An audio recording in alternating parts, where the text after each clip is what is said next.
quiso hacer un relato histórico de cierta extensión. La forma que ha tenido hasta ahora es bastante inapropiada. Llevaré conmigo lo que he hecho aquí. Es simplemente una narración, pero miserablemente compuesta en terrible prisa. Comienzo así. ¿Qué es el comunismo? Y luego voy derecho al proletariado. La historia de su origen, su diferencia con obreros anteriores, el desarrollo de la contradicción entre el proletariado y la burguesía, las crisis y los resultados. Mechado con esto, toda clase de asuntos secundarios y finalmente la política de partido de los comunistas, en la medida en que pueda hacerse pública.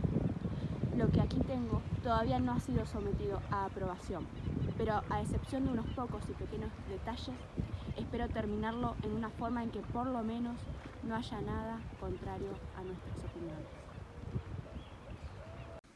Muy bien. Para dar comienzo al tema, nos parece prudente hablar sobre la biografía de Karl Marx y más que nada sus obras más importantes y quién fue él realmente para poder entender lo que se vendrá en los próximos episodios. Muy bien. Marx nació el 5 de mayo de 1818. Fue un gran filósofo, economista, sociólogo, periodista, intelectual y militante comunista alemán de origen judío.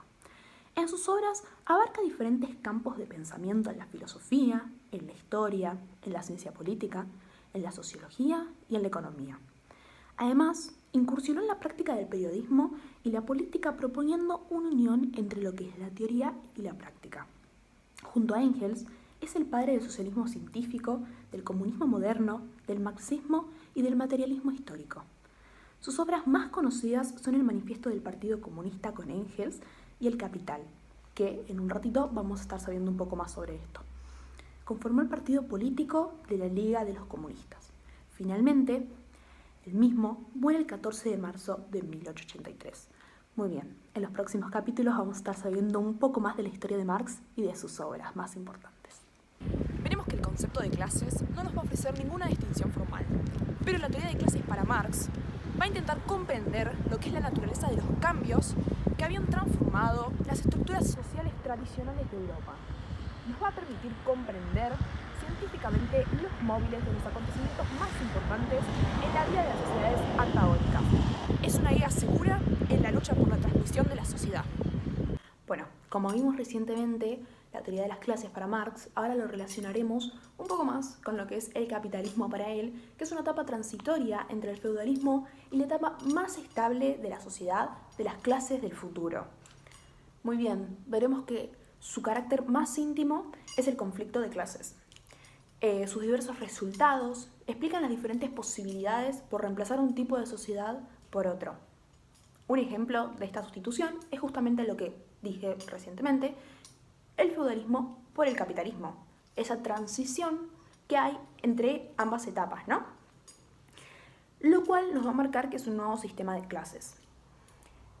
El capitalismo va a estar basado en lo que es la manufactura y la centralización en las ciudades. ¿Esto qué nos va a marcar? Va a ser lo mismo a una dominación de clases. Para Marx, el modelo abstracto trata de un modelo dicotómico, ¿no? Donde cada tipo de sociedad, en cada tipo de sociedad de clases existen dos clases que son fundamentales. La clase se define en función de la relación entre los diferentes grupos de individuos con los medios de producción. El control de ellos va a proporcionar un control político. La clase expresa una relación entre explotadores y explotados, y entre opresores y oprimidos. Toda clase dominante trata de estabilizar su ideología. ¿Para qué? Para que la legitime claramente. Va a mostrar el por qué la clase subordinada debe aceptar esta subordinación. ¿Y qué va a hacer esto? Va a ser igual a lo que es el modelo abstracto que nos está presentando, como dije recién. Y, por otro lado, para Marx, en las clases el sistema dicotómico se encuentra en una situación de reciprocidad, ¿no? Mutuo. De forma que ninguna clase puede escapar de esa relación sin perder su identidad como clase en la cual se diferencia. Muy bien. Esta reciprocidad de la que estoy hablando, la que estoy mencionando, va a ser asimétrica, ya que descansa en la abstracción de lo que es la plusvalía, que en un rato vamos a verlo, de una clase por otra. Dicho de otra forma, la esencia de la explotación o acumulación de una clase, la cual va a ser el capitalismo. Muy bien. Continuando, vale mencionar que el feudalismo, al igual que el capitalismo, se construye sobre una relación de clases dicotómicas, como venimos viendo, que se va a ver en lo que es la posesión de las tierras, ¿no? En las clases de estamentos, para lo que era su momento. En el mercado capitalista, la obtención de plusvalía no hay que buscarla en la extracción directa del producto. ¿Qué quiere decir? El trabajo se compra y vende según su valor en el mercado. También, en un rato lo vamos a analizar un poco más en profundidad y con mejores ejemplos que nos van a ayudar a comprenderlo de una forma mucho más fácil y mucho más amena cada uno. Pero lo que el trabajo vende, en realidad, es su fuerza de trabajo, ¿no? Una capacidad económica. En el mercado capitalista vemos un mercado anárquico. ¿Por qué? No hay una organización social que medie entre la producción y lo que es el consumo. En el capitalismo es posible una considerable sobreproducción, ¿no? Un considerable volumen de sobreproducción. El empeoramiento de la situación relativa del grueso de la clase obrera va a proporcionar la combinación de circunstancias que promuevan el desarrollo de la conciencia de clase del proletariado. Y para cerrar con lo que es esta etapa de las clases, para Marx, es correcto decir que la fuente inicial de las opiniones del mismo se encuentra en su temperatura de valoración del retraso del desarrollo social alemán. Dicho todo esto, toda esta introducción, que nos va a llevar a un plano más general y en cada teoría algo más específico, daremos comienzo y una mirada más amplia a todas las teorías y los aspectos que lleva a cabo Marx. En este capítulo veremos el materialismo histórico. Marx compuso su obra La ideología alemana entre 1845 y 1846. En esta expuso por primera vez una formulación general de las doctrinas del materialismo histórico. Fue la primera obra importante representativa de su madurez. El materialismo histórico es un material elemental y fundamental en las ciencias sociales, esencialmente en las ciencias políticas, la cual está fundamentada en teorías materialistas e ideológicas de Marx y Engels, autores clásicos y trascendentales. De lo primero que tenemos que hablar es sobre el trabajo crítico que hizo Marx entre los años 1845 y 1846, que se denominó la ideología alemana. En esta, el autor esboza por primera vez una formulación general de las doctrinas del materialismo histórico. A partir de entonces, la perspectiva de Marx cambia un poco y el resto de su vida está consagrada al examen teórico y a la aplicación práctica de los puntos de vista manifestados en esta última obra. A la ideología alemana es más apropiada verla como la primera obra importante de la madurez de Marx. Son muy bien evidentes las líneas principales de continuidad entre la crítica de Hegel, los manuscritos de 1844 y el pensamiento maduro de Marx. Los temas más importantes que el autor del que hablamos desarrolló en los escritos de juventud e incluyó dentro de sus obras posteriores son los siguientes. En primer lugar, la concepción que Marx debía sustancialmente a Hegel de la progresiva autocreación del hombre. Marx expresa en los manuscritos de 1844 lo siguiente: toda la llamada historia universal no es otra cosa que la producción del hombre por el trabajo humano. Como segundo punto tenemos la noción de alienación. La alienación debe estudiarse como un fenómeno histórico que solo puede comprenderse en los términos del desarrollo de las formaciones sociales concretas.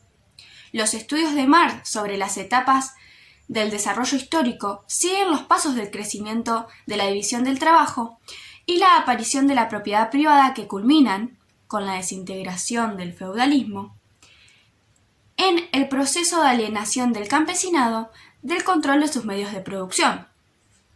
Este último proceso, es decir, la formación de una gran masa de trabajadores asalariados carentes de propiedad, se describe en El Capital, otra obra muy reconocida de Marx, como una condición previa necesaria para el surgimiento del capitalismo.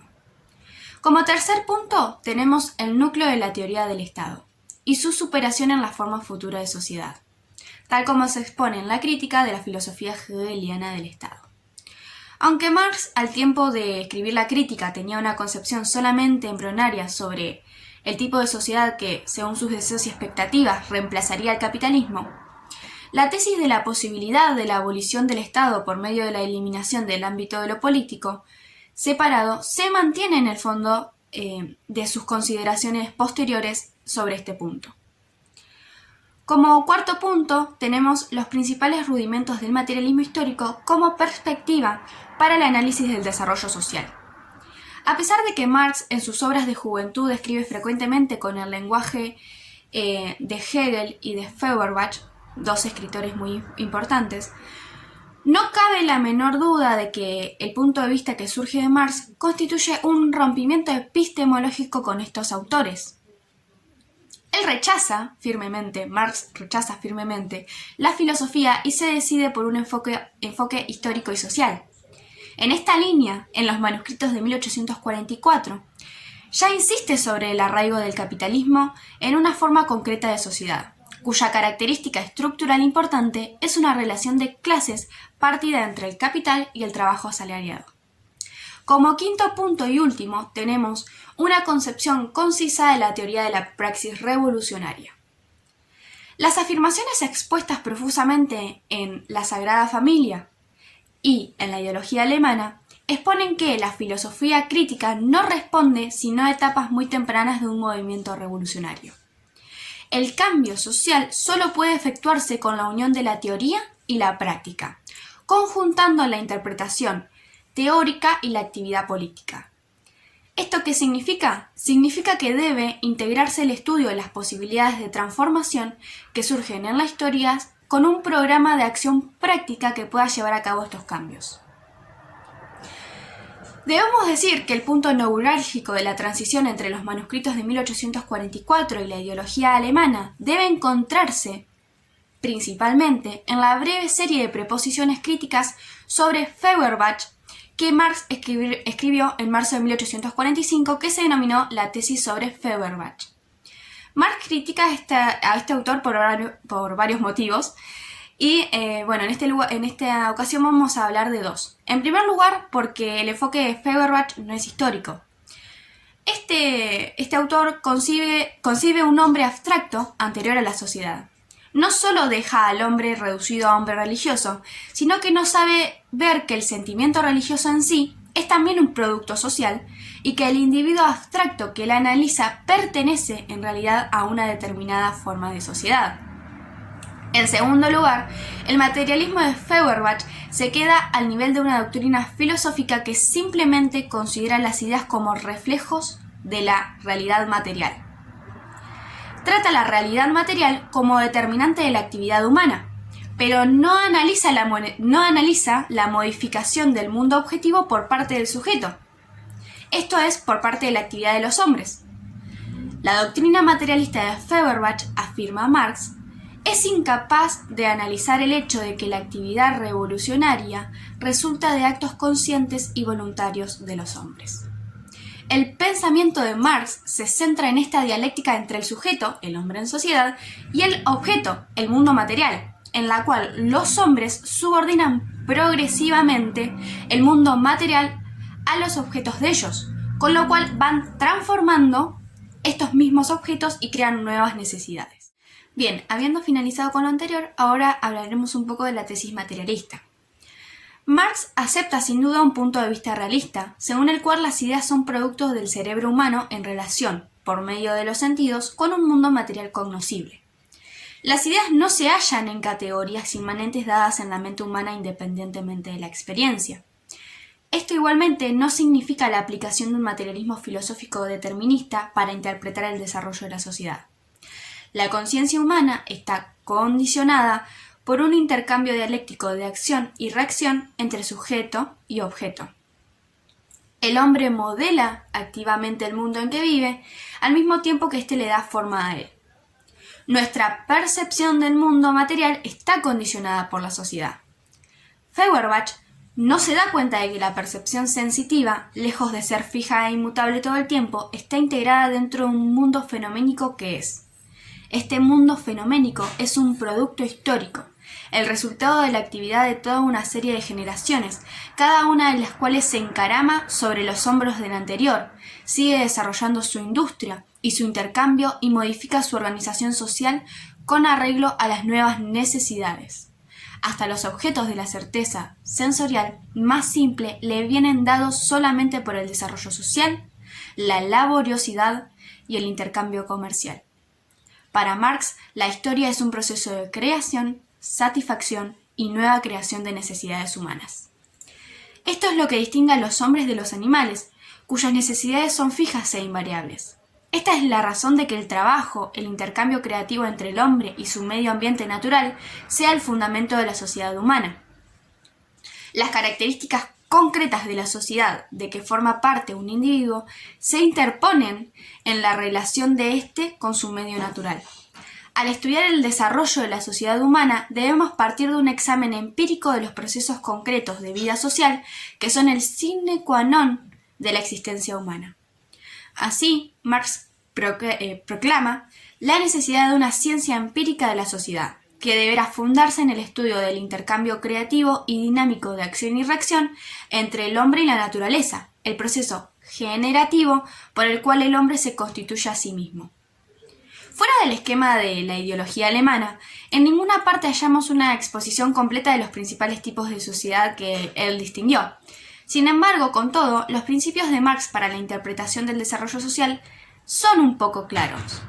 Cada uno de los distintos tipos de sociedad que identifica tiene su propia lógica de desarrollo o dinámica interna característica.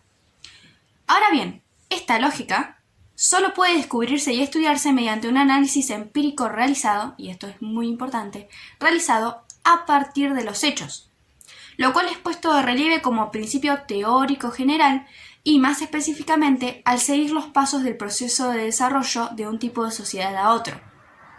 Marx afirma lo siguiente: la historia no es sino la sucesión de las diferentes generaciones, cada una de las cuales explota los materiales, capitales y fuerzas productivas transmitidas por cuantas la han precedido, es decir, que por una parte prosigue en condiciones completamente distintas la actividad precedente, mientras que por otra modifica las circunstancias anteriores mediante una actividad totalmente diversa.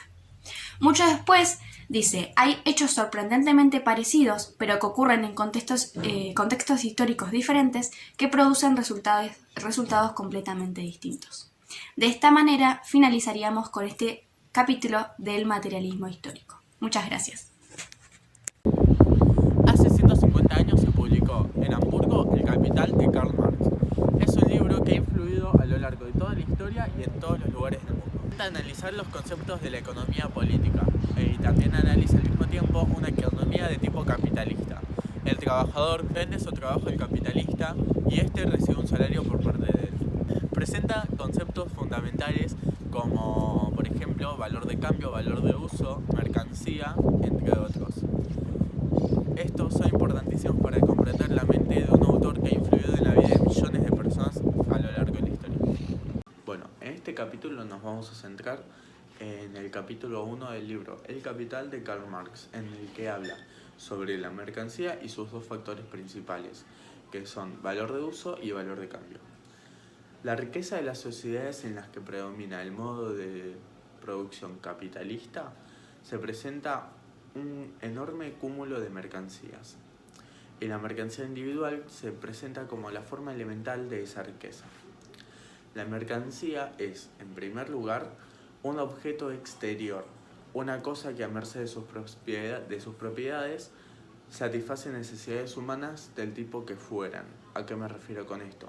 Pueden ser necesidades básicas como alimentos, luz y gas hoy en día, electricidad, o necesidades más que satisfagan el ocio, como lo puede ser un teléfono celular o la tele o ese tipo de cosas. Toda cosa útil como hierro, papel, etc. ha de considerarse desde un punto de vista dual, según su cualidad y con arreglo de su cantidad. Vemos entonces que la utilidad de una cosa hace de ella el valor de uso. Esa utilidad está condicionada por las propiedades que tiene el cuerpo de la mercancía y no existe al margen de ellas. El cuerpo mismo de la mercancía, tal como es el hierro o puede ser el trigo o un diamante, es pues un valor de uso o un bien. ¿A qué me refiero con esto? No va a ser lo mismo el valor de uso que tenga una remera que el que tenga un par de zapatillas. Tiene que ver más que nada con la durabilidad que pueda llegar a tener al momento de obtener dicho bien en nuestras vidas.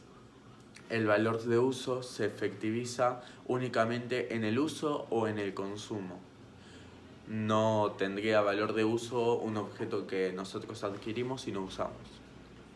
Los múltiples modos de usar las cosas constituyen entonces un hecho histórico, debido a que es importante comprender que el contexto histórico en el que obtenemos las mercancías es único y contemporáneo al momento en el que las estamos usando. Por otro lado tenemos el valor de cambio, que se presenta como relación cuantitativa, proporción en que se intercambian valores de uso de una clase por valores de uso de otra clase. Una relación que se modifica constantemente según el tiempo y el lugar de las cosas. Existe algo en común, de la misma magnitud, en dos cosas totalmente diferentes, tanto en un cuarter de trigo como en X cantidades de hierro. Ambas, por lo tanto, vemos que son iguales a una tercer cosa en sí y para sí no es ni la una ni la otra. ¿A qué me refiero con esto? Cada una de ellas en tanto es con su valor de cambio y tiene que ser reducible a esa tercer cosa. Entonces, en resumen, vemos como un celular puede ser igual a 500 gramos de trigo y a 60 unidades de, no sé, un martillo o barras de hierro, refiriéndome a tres tipos de materialidad totalmente diferentes, pero que pueden llegar a tener un valor de cambio similar, comparándolas en diferentes cantidades. Entonces nos queda una incógnita, que es ¿cuánto vale una mercancía y por cuánto debería esta intercambiarse por otra? Lo que nos dice Marx es que si ponemos a un lado el valor de uso del cuerpo de las mercancías, únicamente nos va a restar una propiedad, que es la de ser productos de trabajo. Esto quiere decir que al despojar a estas mercancías de sus características físicas, la razón por la cual estas pueden llegar a intercambiarse es por la cantidad de trabajo que se haya invertido en ellas. Ese algo en común que se manifiesta en la relación de intercambio o en el valor de cambio de las mercancías es, por lo tanto, su valor. Este tercer concepto, que es el valor, es justamente la unidad de medida de la mercancía. Un valor de uso o un bien, por lo tanto, solo tiene un valor porque en él está objetivizado o materializado, por así decirlo, el trabajo que es abstractamente humano. Entonces, ¿cómo medir la magnitud de su valor? Por la cantidad de sustancia generadora de valor, o sea, la cantidad de trabajo que contiene ese valor de uso. La cantidad de trabajo misma se mide por su duración, y el tiempo de trabajo a su vez reconoce su patrón de medida en determinantes fracciones temporales, tales como la hora o el día. Es solo la cantidad de trabajo socialmente necesario o el tiempo de trabajo socialmente necesario para la producción de un valor de uso, lo que determina la magnitud de este valor. Por lo tanto, las mercancías que contienen cantidades iguales de trabajo o que se pueden producir en el mismo tiempo de trabajo tienen la misma magnitud de valor. Entonces, la magnitud de un valor de una mercancía se mantendría constante por consiguiente si también fuese constante el tiempo de trabajo requerido para su producción, pero este varía con todo el cambio en la fuerza productiva de trabajo. En términos generales, cuanto mayor sea la fuerza productiva del trabajo, tanto menor será el tiempo de trabajo requerido para la producción de un artículo. Tanto menor la masa de trabajo cristalizada en él, tanto menor su valor. A la inversa, cuanto menor sea la fuerza productiva del trabajo, tanto mayor será el tiempo de trabajo necesario para la producción de un artículo, tanto mayor será su valor. Una cosa puede ser valor de uso y no ser valor. Este es el caso en cuanto a que su utilidad para el hombre no ha sido medida por el trabajo. Esto ocurre con el aire, la tierra virgen, las praderas, etc. Vemos el caso en el que, por ejemplo, alguien toma agua de un lago, la embotella y la lleva a las ciudades para venderla. Acá vemos que esta agua está siendo aprovechada y hay un trabajo de por medio que le da valor a este producto. Pero cuando el agua se mantiene constante en el lago, tiene una propiedad, una característica que es satisfacer la sed, pero no tiene valor debido a que no fue invertido cierta cantidad de trabajo en ella. Una cosa puede ser útil y además producto del trabajo humano, pero no ser mercancía. ¿A qué nos referimos con esto? Cuando alguien en el fondo de sus casas, por ejemplo, posee una huerta para autoconsumo, está invirtiendo trabajo humano en ella, pero como es para sí misma, no posee un valor, ni tampoco va a ser mercancía. Por último, ninguna cosa puede ser valor si no es objeto para el uso. Si es inútil también, será inútil el trabajo contenido en ella.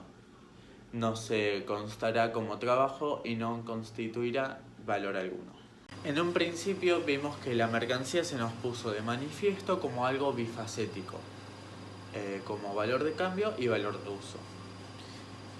Acá vamos a ver el apartado 2 del libro de Marx, que es la dualidad del trabajo representado en las mercancías.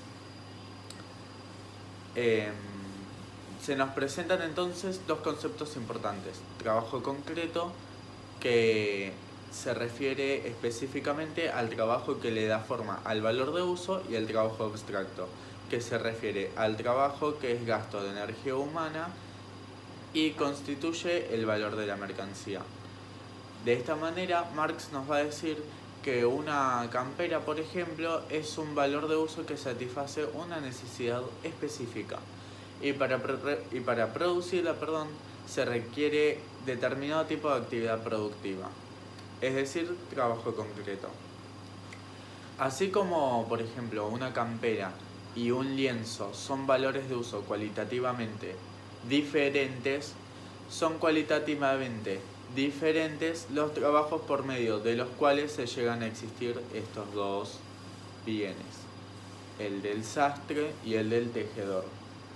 Los valores de uso, chaqueta o lienzo, por ejemplo, en suma, los cuerpos de las mercancías son combinaciones de dos elementos: el material natural y el trabajo. Acá Marx nos va a explicar que la riqueza material de todo lo que usamos no solamente es producto del trabajo, sino también de la naturaleza. Sin embargo, no hay que confundir la riqueza natural del valor. En su producción, el hombre solo puede proceder de la misma naturaleza, vale decir, combinando simplemente la forma de los materiales. Y es más, incluso en ese trabajo de transformación se ve constantemente apoyado por las fuerzas naturales. Por ejemplo, los ríos, el viento o los animales que se utilizan para diferentes tipos de trabajo. Así, el trabajo, por lo tanto, no es fuente única de los valores de uso del que produce, de la riqueza material. El trabajo es el padre de esta, como dice William Pretty, y la tierra su madre. Marx nos va a decir a todo esto que si se prescinde del carácter determinado de la actividad productiva y por lo tanto del carácter útil del trabajo, esto quiere decir trabajo concreto, lo que subsiste de este es el ser un gasto de fuerza de trabajo humano, es decir, trabajo abstracto. Aunque actividades productivas cualitativamente diferentes, el trabajo del sastre, por ejemplo, y el del tejedor, son ambos gastos producto del cerebro, el músculo, el nervio, la mano, humanos. Y en esto vemos que uno y otro son trabajo humano. Por lo tanto, independientemente de las características del trabajo realizado, ya sea el del tejedor o el del sastre en el ejemplo de Marx, o en una forma más moderna, el trabajo del maquilador y el del programador de software, ambos son gastos de energía humana y por lo tanto son trabajos comparables entre ambos. Entonces, el valor de la mercancía representa un trabajo humano puro y simple, gasto del trabajo humano en general. Vemos entonces que este gasto de la fuerza de trabajo simple, que en término medio todo hombre común sin necesidad de un desarrollo especial posee en su organismo corporal.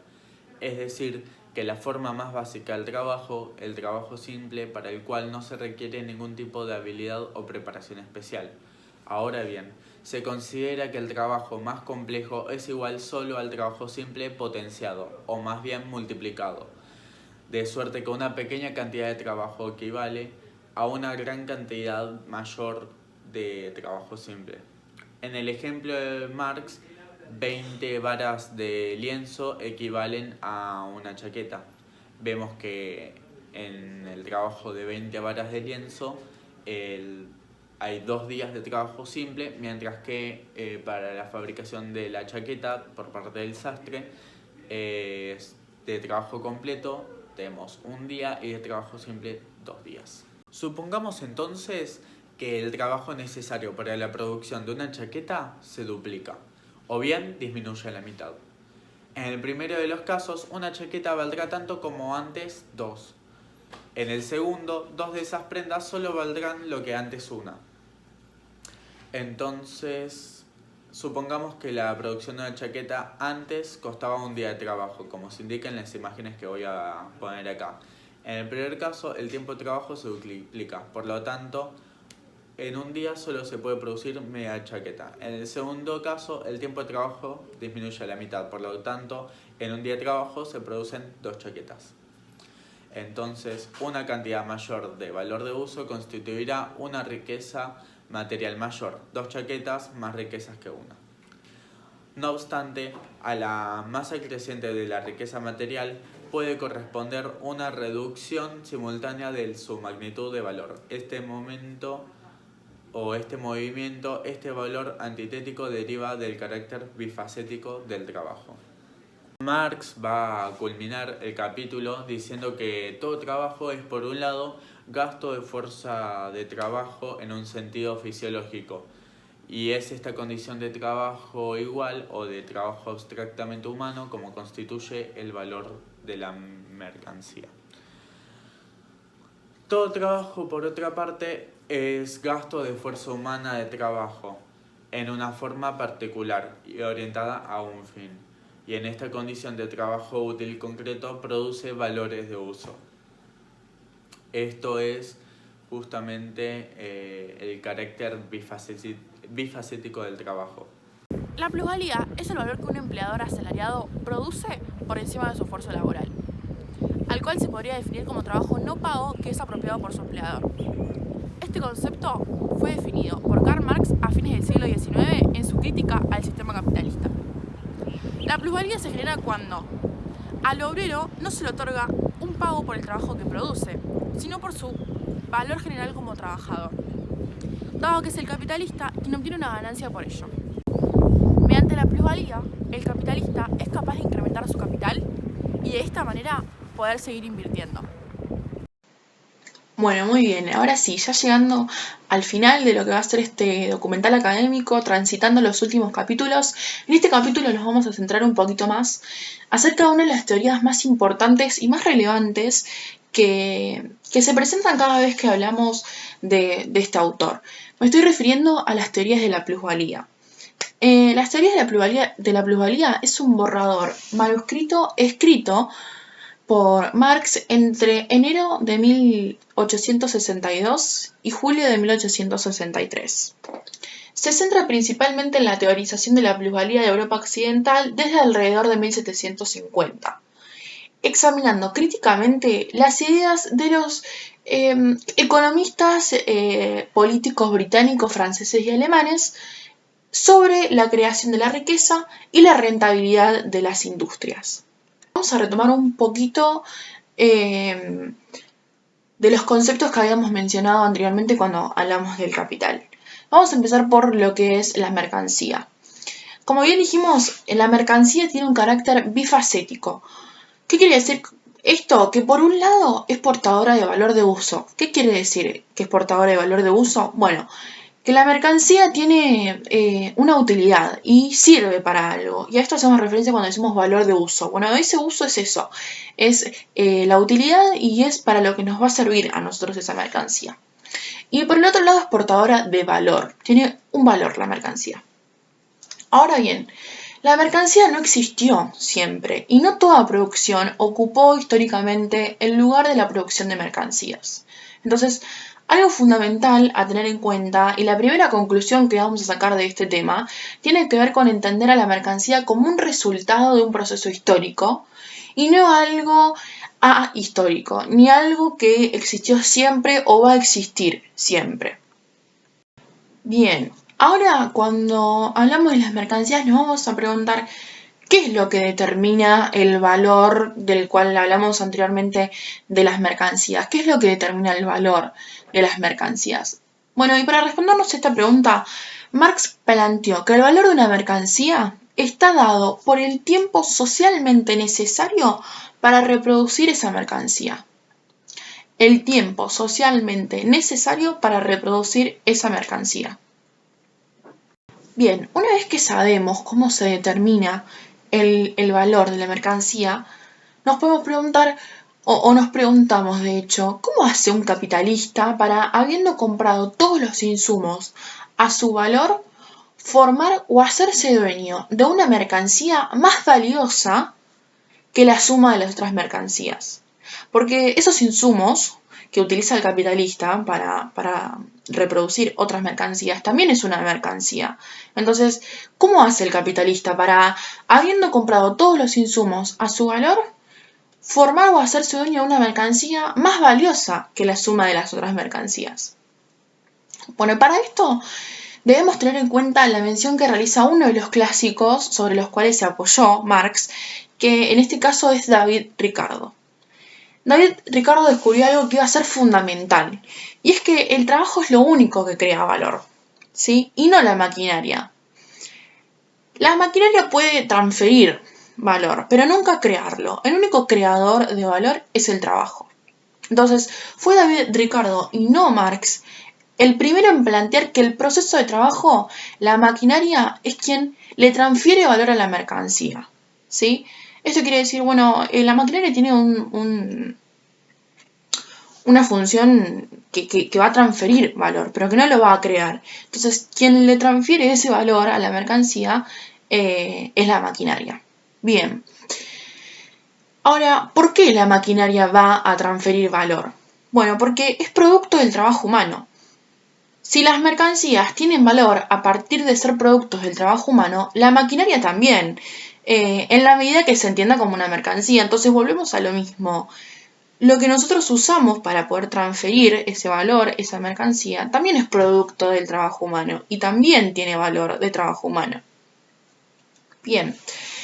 Ahora, lo que va a ocurrir es que la mercancía se va a ir desvalorizando en la medida que intenta valorizar otra mercancía. ¿Se entiende? Si nosotros reconocemos a la maquinaria que va a crear una mercancía también como una mercancía, bueno, esa mercancía que vendría a ser la maquinaria va a ir desvalorizándose en la medida que va creando otra mercancía. ¿Se entiende? Bueno, entonces la respuesta al interrogante que planteamos antes de cómo hace el capitalista para de todas formas igual tener una ganancia mayor, la iba a dar recién Marx. O sea, Marx, apoyándose sobre uno de los clásicos y de lo que plantea David Ricardo, bueno, va a lograr conseguir la respuesta a esta primera pregunta que nos hablamos. Bueno, él iba a descubrir que una mercancía que tiene propiedades muy particulares. Entonces la explicación es bien materialista, ¿sí? Esa mercancía especial que se utiliza es la fuerza de trabajo, ¿sí? O sea, la fuerza de trabajo también entendida como una mercancía. Y acá surge algo muy interesante, que es que el capitalismo es el primer régimen social en el cual se dan las condiciones para que la fuerza de trabajo se convierta en mercancía. Entonces, cuando nosotros nos veníamos planteando de cómo hace el capitalista bueno, tenemos que tener en cuenta que el capitalismo es el primer régimen social en el cual se dan las condiciones para que la fuerza de trabajo se convierta en mercancía. Bien, volvemos a lo que habíamos hablado al principio. Como cualquier mercancía, la fuerza de trabajo también es portadora de valor de uso y también es portadora de valor. Volvemos a este carácter bifacético que poseen las mercancías. Ahora, ¿cómo se determinan una y la otra? Bien, por un lado sabemos que el valor de uso depende de cada mercancía. Esto quiere decir, esa utilidad que nosotros le vamos a dar a la mercancía depende de esa mercancía. Y el valor de uso de la mercancía fuerza de trabajo va a estar dada por la posibilidad de crear un nuevo valor, ¿sí? Es decir, ¿qué se obtiene de utilizar la mercancía fuerza de trabajo? Bien, y la respuesta a esta pregunta es bastante sencilla, porque estamos hablando de mercancía fuerza de trabajo. Entonces, lo que se obtiene es que un trabajador está interviniendo sobre otra mercancía, valorizándola, ¿sí? Dándole un valor. Y esto es muy importante tener en cuenta, porque la mercancía fuerza de trabajo se da por la intervención del trabajador en otra mercancía y que le está dando cierto valor, le está valorizando esa mercancía que el trabajador está interviniendo. ¿Se entiende? Le está dando ese carácter bifacético de que sea portadora de valor de uso y portadora de valor.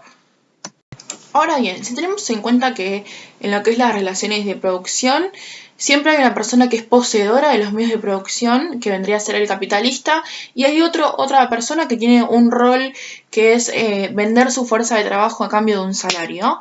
Entonces, bueno, si nosotros tenemos en cuenta esto, y el trabajador vende su fuerza de trabajo y el capitalista lo compra, ¿sí? ¿Cómo usa el capitalista esa fuerza de trabajo que está comprando? Bueno, dicho mal y pronto, esto es poniendo al trabajador a trabajar, haciéndolo intervenir en la valorización de las mercancías que va a producir.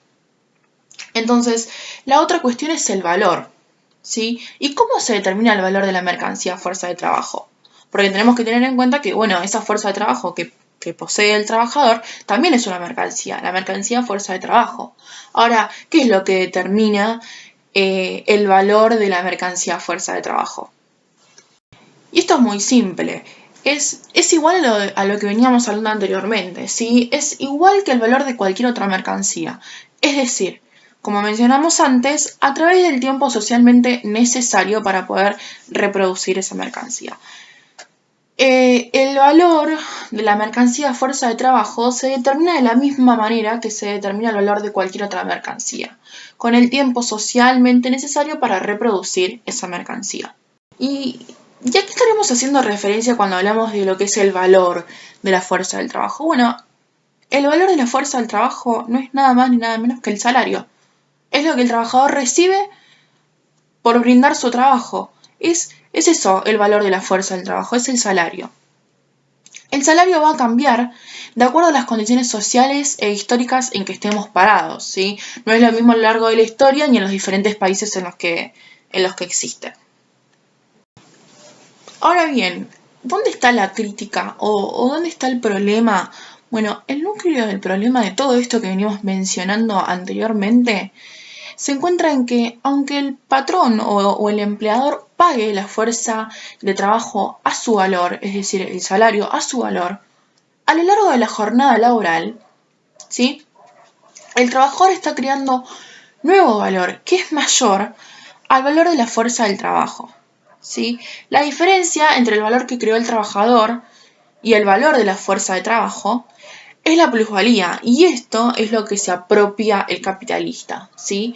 Y esto es lo que hace que el capitalista pueda crear un valor mayor de las mercancías que produce a las mercancías que tuvo que, digamos, invertir, ¿sí? Entonces, repitamos y tengamos en cuenta, la diferencia entre el valor que creó el trabajador y el valor de la fuerza de trabajo es la plusvalía. Y como habíamos mencionado un poco al principio, esta plusvalía es uno de los descubrimientos más importantes de todo el pensamiento de Marx, porque permite darle una dinámica y una anatomía definitiva a la sociedad capitalista y termina de cerrar y de poder mostrar, digamos, y materializar cómo realmente terminan funcionando las relaciones capitalistas y cómo hace el capitalista para sacar un beneficio acerca de lo que el trabajador está produciendo. Entonces, bueno, este es un gran descubrimiento y una gran teoría del pensamiento de Marx.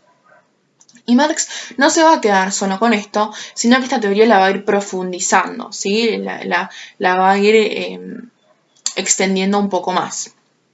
Bueno, por ahí me parece un poco apropiado que para que esto que yo vengo mencionando anteriormente, que es un poco complejo porque va y viene y es como que retoma definiciones y conceptos y qué sé yo, bueno, me parece para que quede un poco más claro y poder cerrarlo, me parece importante que pongamos un ejemplo, ¿sí? Que lo logremos materializar en un ejemplo. Vamos a poner el ejemplo de un trabajo de un albañil, algo que todos conocemos y que no es muy difícil de comprender. Bien, el albañil en una jornada de trabajo hace una pared, ¿sí? Los materiales para producir esa pared tienen incorporados aproximadamente 10 horas de trabajo. Digamos que 5.000 pesos. Vamos a ponerle 5.000 pesos. Bien, al albañil le pagan en función de su fuerza de trabajo, dijimos, ¿no? Supongamos que son 1.000 pesos, es decir, 2 horas de trabajo. Pero él para levantar esa pared no estuvo 2 horas de trabajo, estuvo 8 horas de trabajo. Su jornada fue de 8 horas de trabajo. Entonces, durante 2 horas, él cobró su salario, pero durante las otras 6 horas restantes, él estuvo levantando la pared de la cual se dañó el capitalista. Él no es que llegó a las 2 horas, cobró su salario y hasta ahí llegó a la pared. No, él para hacer la pared, para lograr levantar la pared, estuvo 8 horas y no 2. Entonces su salario se materializó en lo que vendrían a ser 2 horas de trabajo, pero en realidad hubo otras 6 horas restantes que lo que estuvo haciendo es construir el valor de esa pared de la cual se va a apropiar el capitalista. Y esa es lo que vendría a ser la plusvalía. ¿Sí? Volvemos a lo mismo, es esta parte del trabajo del obrero que se apropia el capitalista. ¿Sí? Esas 6 horas de trabajo son las que se adueñó el capitalista. ¿Por qué? Porque solamente pagó lo correspondiente a 2 horas de trabajo y hubo otras 6 horas que el obrero, que el albañil estuvo trabajando, de las cuales no le pagó, sino que es algo que esa rentabilidad que se quedó él. Entonces, en definitiva, esto lo que quiere decir es que si después nosotros vemos el valor de la pared, vamos a poder separar el costo de los materiales, el costo de la fuerza de trabajo y toda la porción de la plusvalía de la cual se adueña el capitalista. Bien, me parece importante, ya que venimos hablando de lo que es la jornada laboral, bueno, Marx va a plantear que la jornada laboral se divide nuevamente en 2 partes. Una primera parte es en la cual el trabajador está creando valor hasta llegar al valor equivalente al de la fuerza de trabajo. Por ejemplo, hablando del ejemplo anterior del albañil, vendrán a ser esas 2 horas de trabajo donde él está trabajando para cobrar su salario, ¿sí? O sea, el equivalente al de la fuerza de trabajo. Todo periodo de la jornada laboral donde el trabajador se está pagando su propio salario. Y esa parte es la que Marx la va a denominar el tiempo de trabajo necesario, ¿sí? O sea, ese periodo, esas 2 horas donde el trabajador está trabajando para pagarse su salario, o mejor dicho, se está pagando su salario, es lo que Marx va a denominar el tiempo de trabajo necesario. El resto de la jornada laboral, ejemplificado en lo mencionado anteriormente, podrían ser esas 6 horas restantes donde el trabajador continúa con su trabajo pero que no se le está pagando. El trabajador va a estar creando nuevo valor que va a ser para el bolsillo del capitalista. Como vivimos anteriormente, esa plusvalía, esa parte que el capitalista se va a adueñar. Bueno, esa parte de la jornada laboral, Marx la va a llamar tiempo de trabajo excedente. Entonces tenemos por un lado que de esas 8 horas se las podemos dividir en lo que van a ser las 2 horas de tiempo de trabajo necesario y las otras 6 horas de tiempo de trabajo excedente. Una primera parte donde el trabajador, digamos, está pagando su salario y está trabajando al equivalente de su fuerza de trabajo, y otra parte donde el trabajador está trabajando pura y exclusivamente para llenar y agrandar el bolsillo del capitalista, dicho mal y pronto. Bueno, a mí me parece, volviendo un poco más a lo que son los ejemplos, me parece muy importante que esto quede un poco materializado y se pueda explicar un poco mejor en un video que encontré y que me pareció muy apropiado para lo que viene siendo y lo que venimos hablando anteriormente, porque es un poco complicado y todo va derivando en algo. Entonces está bueno que lo podamos entender y lo podamos materializar. A continuación, me parece bueno mostrar un video de Raimundo Gleiser, que lo que hace es más que nada gráficamente mostrar y reproducir lo que vendría a ser lo que estamos hablando anteriormente de la plusvalía y demás. Así que bueno, vemos el clip, que es bastante cortito.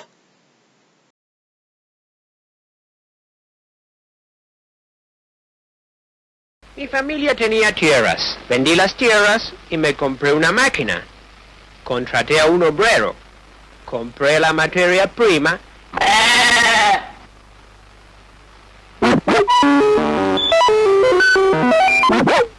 Y fabricamos 1, 2, 3 sombreros. Di un sombrero al obrero y los otros 2 fueron para mí. ¿Para qué quería yo 2 sombreros? Vendí un sombrero y compré otra máquina y otro obrero que produjeron 2, 4, 6 sombreros. Le di uno a cada obrero y los otros 4, claro, fueron para mí. El de la idea. Vendí otro sombrero, compré otra máquina y en fin, aquí me tienen. Bien. Vamos a hablar un poquito más ahora de lo que Marx va a llamar la plusvalía absoluta, ¿sí? ¿De qué métodos se vale la burguesía para obtener más y más y más y más plusvalía? ¿Sí? ¿O de qué método se vale la burguesía para tener más plusvalía? Bueno, Marx lo va a separar nuevamente y principalmente en 2. Por un lado, lo que vendría a ser la plusvalía absoluta y por un lado lo que vendría a ser la plusvalía relativa. Ahora nos vamos a centrar en lo que es la absoluta. Bien, entonces, cuando el capitalista logra imponer al obrero, un incremento en el gasto de fuerza humana de trabajo, se produce un aumento en la plusvalía absoluta. ¿Sí? Esta plusvalía absoluta se obtiene cuando se incrementa la tasa de explotación de los trabajadores, normalmente al alargar la jornada laboral. Y se obtiene así más plusvalía porque lo que se está haciendo, como bien dije antes, es alargar el tiempo en el cual el trabajador va a estar produciendo sin aumentar el valor de la fuerza de trabajo. ¿Qué quiere decir esto? Bueno, trabajas más tiempo por el mismo valor de la fuerza de trabajo. Básicamente en lo que consta es en esto, en alargar la jornada laboral por el mismo salario, ¿sí? Más horas del obrero o del trabajador produciendo por el mismo salario. Bien, ahora si nosotros nos ponemos a analizar esto, hay ciertos límites a esta plusvalía absoluta, ¿sí? Un límite tiene que ver con una cuestión puramente natural y, por así decirlo, humana, que tiene que ver con que el trabajador pueda recomponerse al día siguiente para seguir siendo explotado. ¿Qué quiere decir esto? Bueno, sí, yo extiendo mi jornada laboral, trabajo más por el mismo salario, pero yo llego a poder recuperarme, tengo tiempo para poder recuperarme para el otro día volver y seguir siendo explotado, ¿sí? Bueno, y el otro límite que presenta esta plusvalía absoluta tiene que ver con una cuestión y con una razón más política, ¿sí? Y es la organización sindical de los trabajadores que han puesto límites a lo largo de la historia a esa explotación y que finalmente fueron conquistando, y esto es así, pero es un proceso muy paulatino, muy lento, ¿sí? Esta razón política no surge de un día para el otro, sino que es consecuencia de un largo proceso, ¿sí? De algo que se fue dando muy lentamente, muy paulatinamente a lo largo de la historia, hasta poder llegar a lo que es la reducción de la jornada laboral, las 8 horas de trabajo, los derechos de los trabajadores, etcétera, etcétera, etcétera. Todo lo que conocemos hoy que posee el trabajador no surgió de un día para el otro, sino que, bueno, a ver, nosotros lo entendemos porque estamos viendo cómo eran las relaciones capitalistas, las relaciones de producción, las relaciones entre el empleador y el trabajador. Bueno, no es algo que surgió de un día para el otro, sino que, como decimos, es consecuencia de un largo proceso histórico, cambios que se dieron paulatinamente, que llevaron también a cambios sociales, que tuvieron grandes consecuencias, ¿sí? Grandes luchas sociales, grandes movilizaciones. Entonces, bueno, eso también es un límite que se le pone a la plusvalía absoluta, pero que es algo más lento, ¿sí? Esta cuestión política. Bien, y yo había mencionado por otro lado lo que es la plusvalía relativa, ¿sí? En esta plusvalía, en cambio, se obtiene cuando se aumenta la plusvalía obtenida mediante el incremento en la producción, ¿sí? Para que el ritmo de explotación aumente sin alterar las horas de trabajo. ¿Qué quiere decir esto? Producir intensamente, continuamente, sin frenar, como si fuéramos robots, ¿sí? Sin la necesidad de tener que aumentar y extender la jornada laboral. Tiene que ver con si se quiere, como una mecanización del trabajo, algo constante, ininterrumpido. Bien, esta plusvalía está íntimamente relacionada con la innovación tecnológica. Esto de que yo digo que funcionan como máquina, bueno, tiene que ver con esto, con esta innovación tecnológica. El aumento de la productividad del trabajo humano, es decir, que en la misma cantidad de tiempo el trabajador esté produciendo más mercancías, es lo que va a hacer reducir el valor de la mercancía. ¿Por qué? Porque, como habíamos visto anteriormente, el valor de la mercancía está dado por el tiempo socialmente necesario para su producción. Entonces quiere decir que si el obrero o el trabajador ahora lo que está haciendo es producir más mercancías en el mismo tiempo, pero bueno, finalmente está produciendo más en la misma cantidad de tiempo, entonces quiere decir que está produciendo más o la mercancía en menos tiempo. Y esto va a hacer que se reduzca el valor de la mercancía, teniendo en cuenta que lo que determina el valor de esta mercancía es el tiempo necesario para producirla. Entonces, en la medida que interviene más una máquina, ¿sí? El trabajador va a estar produciendo en menos tiempo más mercancías, es lo que yo venía diciendo recién, y por ende cada mercancía individual va a ser menos valiosa, ¿sí? ¿Qué es lo que pasa acá nuevamente? Al reducirse el valor de las mercancías, también lo que se reduce es el valor de la mercancía o fuerza de trabajo, porque vamos a requerir menos valor para poder reproducir la mercancía de trabajo en la medida en que las mercancías que consume el trabajador para su supervivencia van a estar siendo cada vez menos valiosas, ¿sí? ¿Qué quiere decir esto? Bueno, si el valor de la mercancía o fuerza de trabajo está relacionado con el valor de la mercancía, ¿qué quiere decir esto? El tiempo socialmente necesario para reproducir esa mercancía. Bueno, al reducirse el tiempo para la producción de la mercancía, también se va a reducir el valor de la mercancía a fuerza de trabajo, ¿sí? Y las mercancías que necesita el humano, el trabajador, la persona para sobrevivir, van a estar siendo cada vez menos valiosas, porque van a estar siendo reproducidas cada vez en menos cantidad de tiempo. Y el tiempo es lo que va a determinar ese valor. ¿Se entiende? Ahora, acá también hay algo que es medio raro, que puede llamar la atención, o por lo menos a mí me llamó la atención, y es el hecho de que ¿por qué un capitalista quiere reducir el valor de su mercancía?